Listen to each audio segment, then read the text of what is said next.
Perkenalkan, nama saya Yusuf Arimatea Laka, nomor induk mahasiswa 2103030078,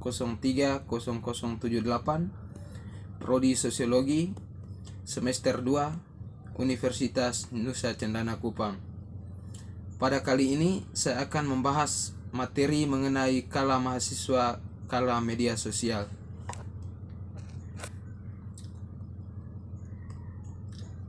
Media sosial adalah media online yang digunakan untuk memperkenalkan diri, berinteraksi, berbagi informasi satu sama lain, dan membangun hubungan antara pengguna dalam dunia maya.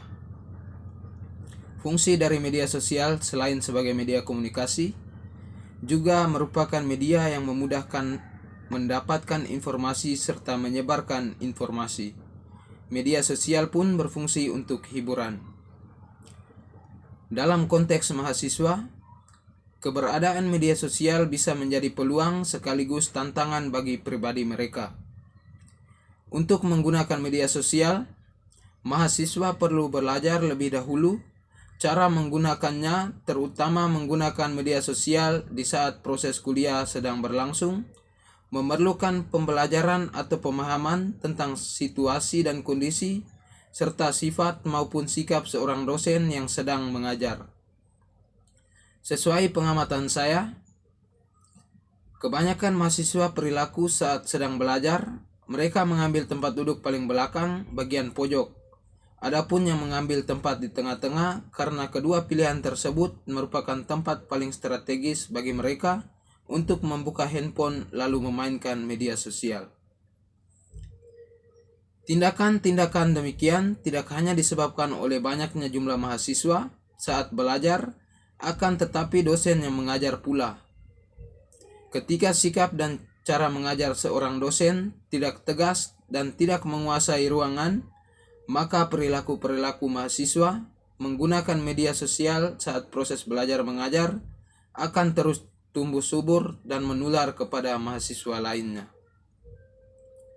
Media sosial yang selalu dibuka pada saat proses belajar mengajar berlangsung antara lain Facebook, WhatsApp, dan Instagram, serta Google.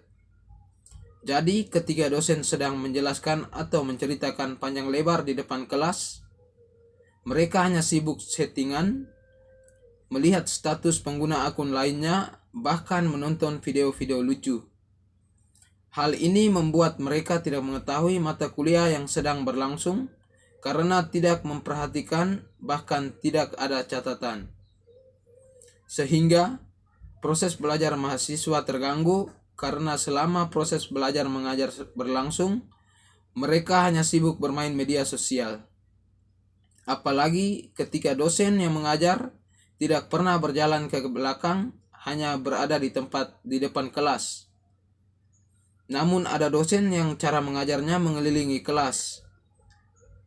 Ketika ia berjalan ke belakang, mahasiswa menyimpan handphone mereka masing-masing, tetapi hal ini memberi kesempatan bagi mahasiswa yang berada di depan untuk membuka handphone. Ketika dosen menekankan bahwa tidak ada yang boleh membuka handphone, mahasiswa meletakkan handphone masing-masing ke dalam tas atau saku. Setelah mata dosen berpaling, mereka kembali membuka handphone. Di saat adanya pertanyaan dari dosen, mahasiswa langsung membuka handphone dan mencari jawabannya di Google. Padahal pertanyaan-pertanyaan yang dosen berikan adalah pertanyaan yang lebih mengajak mahasiswa menggunakan otak mereka untuk berpikir. Bukan jawabannya ada di buku maupun Google atau kemampuan analisis mahasiswa. Google digunakan untuk mencari materi kuliah saat proses belajar berlangsung, hanya dilakukan oleh satu atau dua orang. Manfaat media sosial bagi mahasiswa adalah sebagai hiburan di saat bosan dan mengantuk, sebagai media mempresentasikan diri dengan memasang status atau aktivitas yang dilakukan, juga membuat lebih banyak teman dan dapat memberikan informasi tentang seputaran Indonesia atau luar Indonesia, serta sebagai media untuk membantu dalam pengerjaan tugas kuliah. Media sosial memudahkan orang untuk berkomunikasi serta mudah mendapatkan informasi atau kebutuhan lainnya. Tetapi di samping itu, media sosial juga dapat merubah cara berpikir dan membuat orang menjadi malas.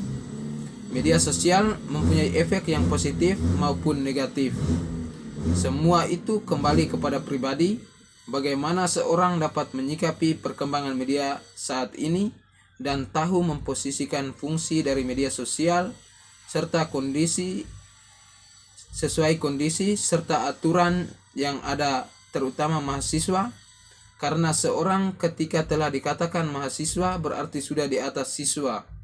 Seharusnya ia dapat membedakan mana hal yang baik untuk dilakukan dan tidak dilakukan. Seorang mahasiswa harus mampu mengasah cara berpikirnya untuk lebih kritis. Terima kasih.